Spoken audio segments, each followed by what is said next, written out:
I want to show how to knit a row of light stitches, this yarn over here, while trapping the yarn that's to the left. So to do that, let's set up some guidelines. I have cast on a number of stitches using this yarn over here. I'm going to call this the right yarn. It's cream, the right yarn. Cast on a bunch of stitches and I knitted a few rows of stockinette. I am at a right side, a knit row again. And you'll notice I have a little stitch marker here after the first 4 stitches and a second stitch marker on the other end before the last 4 stitches. I'm considering those the selvage, meaning they are not really part of the technique that I'm demonstrating. It's just a way to get both of the colors to the end of the row and keep that those yarns even, so when we're ready to do the next row, it's nice and evenly tensioned. So in order to trap this yarn, to trap this left yarn, it's got to be on the needle. So I want to show one way that you can do that.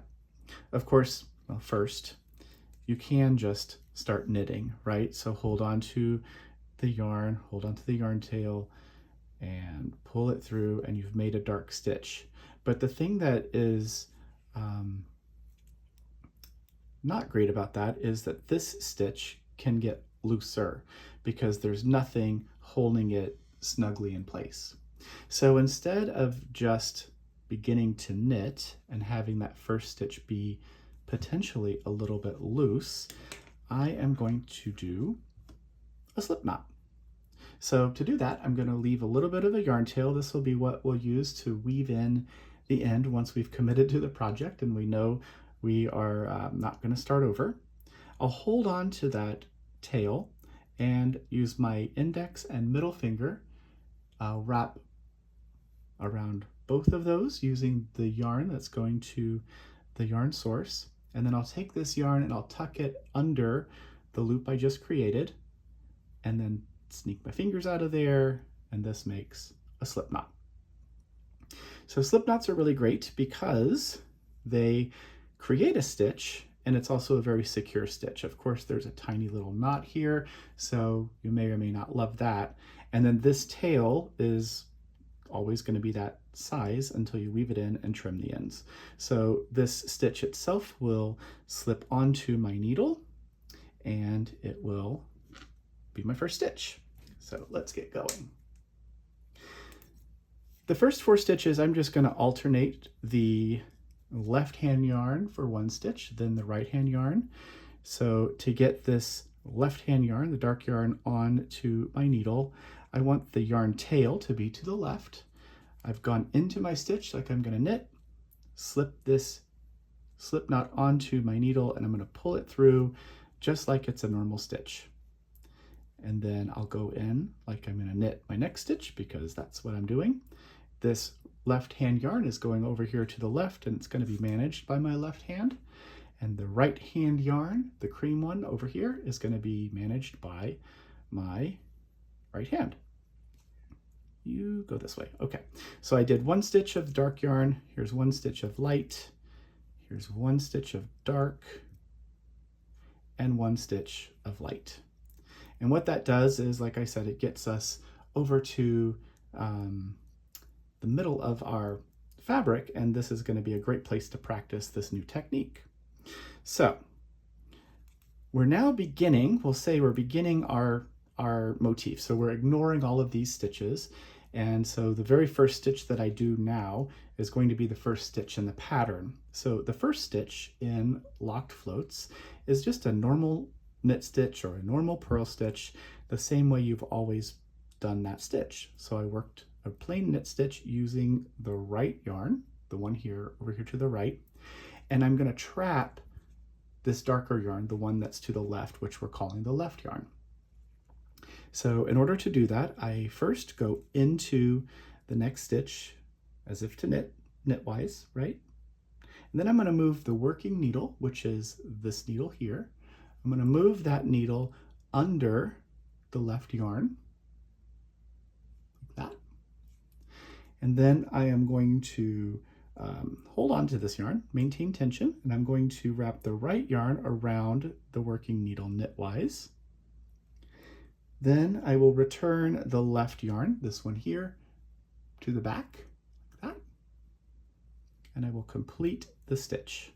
And when I do that, I now have a second stitch using the right yarn, the one here, over here to the right, and you can see that the yarn that's to the left yarn is now above the yarn to the right. So these two have twisted. It's half of the lock is done.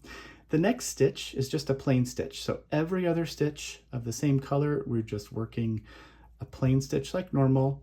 And then the following stitch is one where we're going to do that process to trap. So I'm going to work this row doing this same process so that you have lots of opportunity to see how this works. So I go into the stitch like I'm knitting, move the working needle under the left yarn, maintaining tension. I'm going to wrap the right yarn, that's this one here, around the working needle knitwise. So that's that one. Yes, wrap it around knitwise. And then I'm going to take this left yarn, the darker yarn, back over the working needle to the back and pull the stitch through and complete it. And you see how that dark yarn, this left yarn, is now above the right yarn. So when I work the following stitch, it's going to trap the left yarn. It's that simple. So then to trap, into the stitch, move the working needle under the left yarn, like this. Wrap the right yarn around the working needle, knitwise. Bring the left yarn back to the back, pull the stitch through and off. And then the next stitch again is just a plain stitch. Half of the stitches are going to be the way you've always been doing them. And then we're going to trap.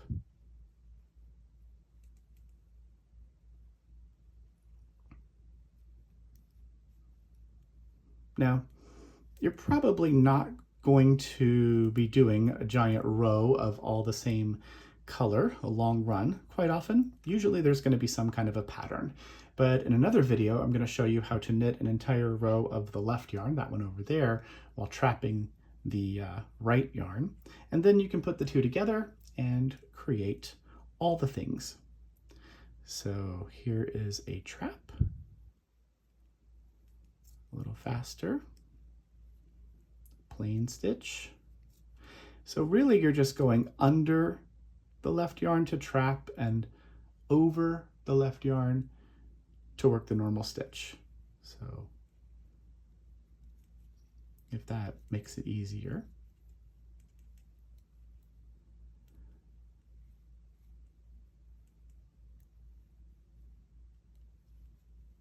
Plain stitch.